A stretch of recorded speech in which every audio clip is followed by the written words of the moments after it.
I just want to start with saying it's great to see all those reports come in and so much activity and action and boots on the ground work with invasives statewide, including terrestrial and aquatic systems. And so I'm really hoping that what we're creating here can help you do even more and prioritize even more. So Amy, why don't we go to the next slide? And so and this is what you do, right? I mean, you do the invasive species network, and the PRISM network does so much in the state. And one of the small things you do is try to set priorities to help you decide where you're going to do your action on the ground. And of course, at NewYorkIMapInvasives.org, one of the pages there, one of the pieces of the pages there has a spot where you can prioritize by, well, location or species or project. I mean, how do you decide what you're going to do? And if you chose that location one, it would bring you to tools and maps and information about terrestrial-based prioritization tools. So we realized there was a gap there, and a gap that needed to be filled, and thus the project we're describing to you today, something that's more aquatic-based. So let's go to the next slide, Amy. And there's a good reason for that. As you know, there are lots of lakes and ponds in New York State. There are over, almost 9,000 ponds, lakes, and reservoirs, as well as the Great Lakes, as well as our marine and estuarine systems down in the southeast. And as you were discussing throughout the last 15 minutes, there are high impact species as a part of those aquatic systems. And so I really wanted, we thought that, creating tools and information to help figure out how to handle that could potentially help the system. So let's move on. What we'll talk with you about today is our approach in creating this pond and lake prioritization system. And that involved these steps, putting together an advisory group, adopting a general framework for how we're going to go about doing it, developing a baseline data set, which actually is hard to come by, and then compiling information applied to that baseline data set that can help us build a tool. So we'll step through those steps. So Amy, why don't we step the next slide? And of course, that starts with our advisory committee. Thank you so much if you participated in this. This included a wide range of partners, including DEC, including parks, including the PRISMs, as well as Fish and Wildlife Service, and even folks on our staff and heritage program. And if we missed you, on this list, I'm sorry, but I think we got most folks here, and we really appreciate the help. It was a good team. It was a great advisory group, and it helped us really define and help build this tool. Okay, so next slide, Amy. And of course, we didn't want to reinvent the wheel. And sure enough, there are some frameworks out there already. This one turned out to be a really interesting and we thought useful approach. And this is a paper in the Canadian Journal of Fisheries and Aquatic Sciences back in 2008, where Van Zanden and Olden said, well, there's really three parts to vulnerability. That's the introduction, which sites are going to get colonized, the establishment, once they get there, can they maintain themselves? Will they develop these self-sustaining populations? The impact is if they get there and self-maintain, will they have an impact on the sites that we're interested in? And this, my favorite icon is the fish stabbing the other fish. So everyone note the little cool icon there. And then those three pieces together, if each of those gives us a yes, then you end up with vulnerability. And so this is sort of the what we picked up on and the approach we used to help build our prioritization tool. So that translates to, on the next slide, different pieces that we could say, okay, what does that mean operationally? And so for colonization, that's GIS data related to spread and risk. For maintaining self-sustaining populations, that's GIS data related to habitat suitability and habitat suitability models. And then what about impact of sites? That's related to lake condition. So if the lakes are more threatened by species, we want to make sure we pick that up. And all those translate down to how are we setting our priorities. So that's our framework. If we use that framework, and we'll step through each of these pieces, we have to start with what are we going to apply our framework to? And there's this great data set that the Nature Conservancy, the Northeast region, put together, and they released in 2016. And this is a Northeast Lakes and Pond classification. And to do that, they had to build a data set of a GIS data set of the lakes and ponds in the Northeast. And this is probably, I think, you know, we did cast about a bunch, and this is really the most complete data set out there, with one exception. It was released in 2016, and some of the data are getting out of date. And so that was our first step, was to take this excellent representation of where the lakes and ponds are in the state, but then realize that, oh, they used older data sets and we needed to update some of them. So I think in the next slide, we talk a little bit about that. For example, they use the 2011 National Land Cover data set, which is the land use land cover data set. And we realized that we had available to us the 2016 version. And so we updated all the measures related to the National Land Cover data set to the 2016. So one of them was what's growing, what's the land cover within a buffer of 1,000 meters from your lake, and we recalculated that with the new land cover data set. Another example, I think, is the next slide, is what about the watershed? What about everything upstream from the lake? And that was another measure that they used, and we recalculated that, but also we did an improvement. And that is when a lake and pond is not fully enclosed does not fully get all the water from a catchment, from a smaller area, we recreated that sort of mini watershed. And so there's two ponds, Amy's outlining it there. That brown area is just what flows into that lake there in that catchment. And then the orange area right below it is just what flows into the lake in that catchment. And so we recalculated those little mini watersheds and applied those to our ponds. So that's actually an improvement to the original data set. So we ended up updating 60 different variables in this lakes and pond data set.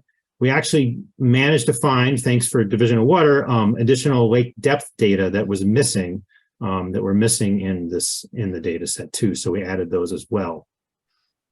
And because of these updates and improvements, just FYI, this information is out there. You can download this data set as a spatial geodatabase and use that as well. So that's at our project page at nynhp.org, and you can download and use it yourself. So that's just in there. Okay, next slide. All right, so I'll pass it on to Amy to talk about the nitty-gritty of each of these components. So I'm going to go through how we calculated our estimates for each of the sort of 3 criteria that we used to filter our data set, which was about 8,000 and change water bodies based on risk of introduction, the ability to support a self-sustaining population, and level of impact to get our lakes of highest priority for management. So our first sort of bin in this filtering process is introduction. We need to create sort of a single unitless score that reflects the likelihood that whichever lakes and ponds are going to be at the highest risk of introduction of aquatic invasive species. And for this, we looked at factors related broadly to vectors of spread and known invasives. So the rationale was that lakes and ponds that have a higher density of vectors of aquatic invasive species spread, like boats and people, are going to have a higher risk that an invasive will be introduced. And to quantify this risk, we looked at 2 metrics. And the first was boat traffic. We had great data that was provided to us from the WISPA Steward program to look at boat traffic on a high use weekend in 2019. We were advised to sort of standardize our measure looking at a single weekend where there was a high use across the state. And we used the WISPA data and the new data set that Tim just described to build a random forest model of motorboat and personal watercraft traffic.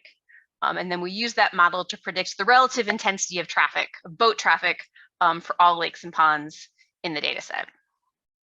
The second estimate we used was road traffic. So this was the idea that the more traffic you have near a pond or a lake, the increased likelihood that that pond or lake is going to be visited by people, and people tend to introduce invasives. So we estimate our road traffic using the Department of Transportation's average annual daily traffic measures. It's not on every road in the state, but it is statewide, and it gives us a relative estimate of how frequently people are going to be by that lake.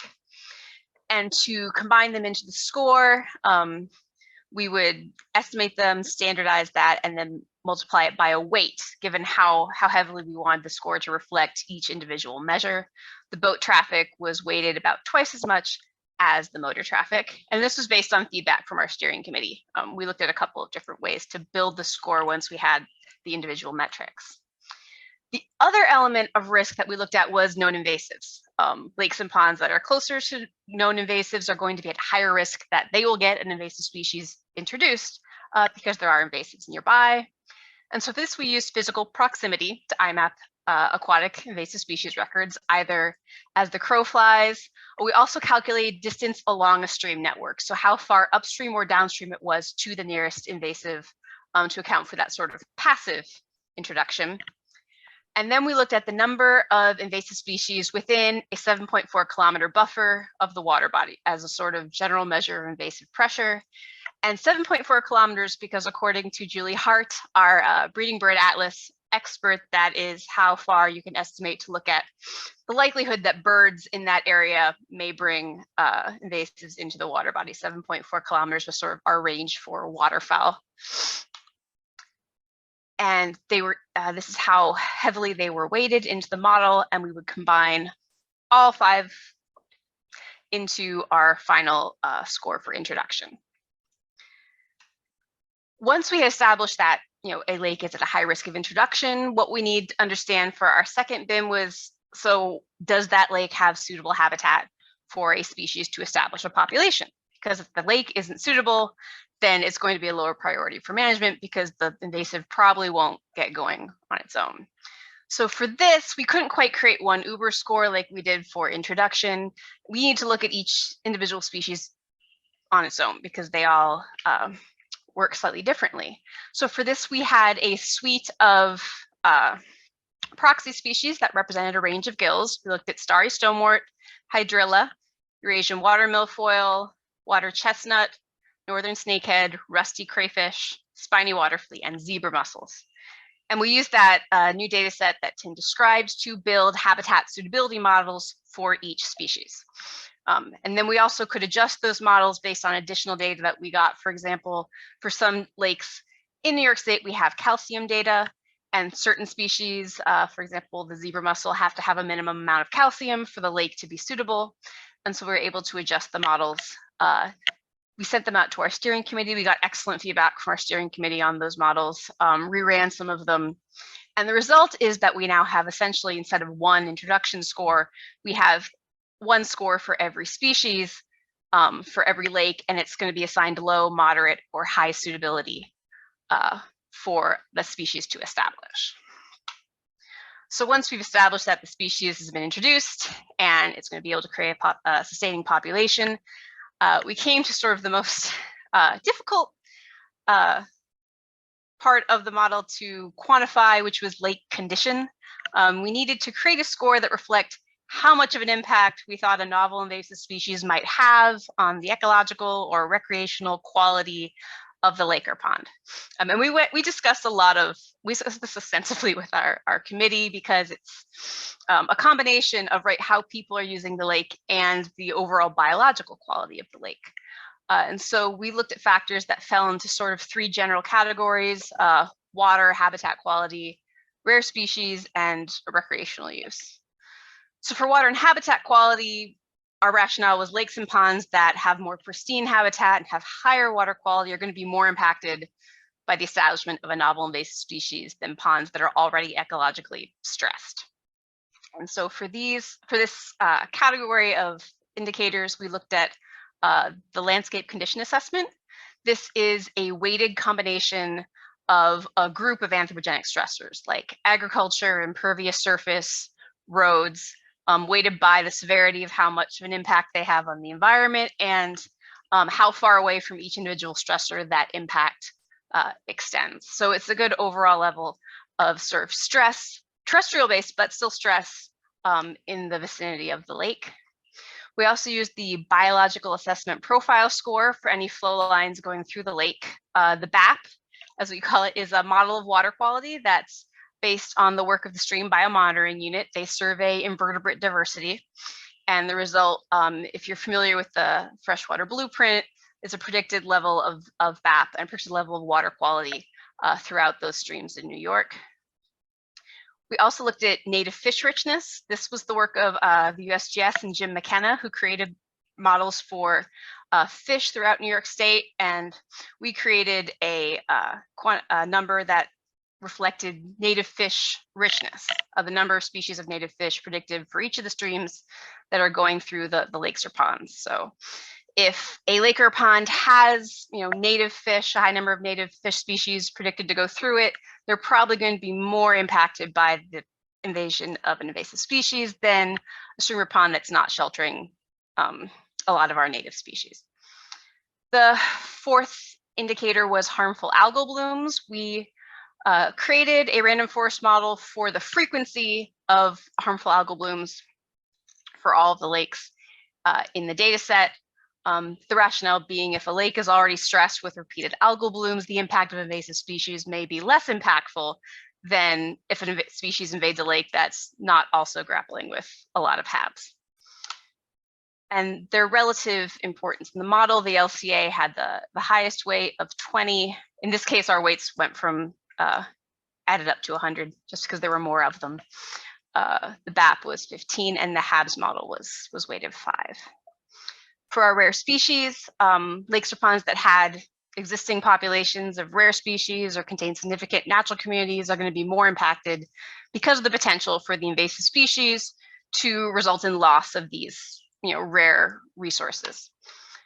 And so for this, we used the Natural Heritage Program's occurrences of rare plants and animals within the lake or pond, and they were weighted according to how recent they were, the quality of the occurrence, and how rare the species was, and also our heritage occurrences of significant natural communities. And the last element was recreation. This mostly looked at the popularity of fishing, the rationale being lakes or ponds that are popular for fishing are going to be more impacted by an invasive species because you have the potential to disrupt a fish population that is sort of already popularly being used in the pond. And fishermen are a little bit cagey, so we don't know everywhere that's popular for fishing, but we were able to use from publicly available data the iFish NY recommended lakes, as well as there is a part of the WISPA data set that details whether or not the expedition to the lake is for fishing purposes. So we were able to look at the relative popularity of fishing in those lakes and add those into our final score to create one score for the impact of an invasion. So once we had our 3 elements, we would take the high risk of introduction, filter those lakes if they're at risk, then determine are they at risk of establishment, and then filter those by, of those where they're going to be able to be established, which ones are those are going to be of highest impact, and that would create a set of water bodies to prioritize. Because this is a bit subjective, a bit interactive, we couldn't just create one score like we did for our terrestrial model. So instead we created a tool that they will go into more at the webinar at 1 o'clock, but that allows you to filter online to take these 3 bins and identify lakes that meet your level of criteria. In this case, you can also filter by your region. So we just selected the capital region PRISM. And this is our risk of introduction score, the one that reflected boat traffic and road traffic and invasive species. And you can set your threshold for how high of a risk of introduction you want to look at. And that will be your first filtering step. And you see we've dropped down to 334 lakes. And you can see where they are on the map. And then we have our second filtering step to see if they're suitable for establishment. And in this case, you have to select which species you would like, whether it's water chestnut or hydrilla. You can select how highly suitable the lake needs to be.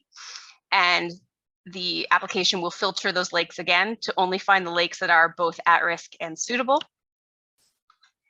And for the last step, we have the impact of invasion score, the one that we just went over.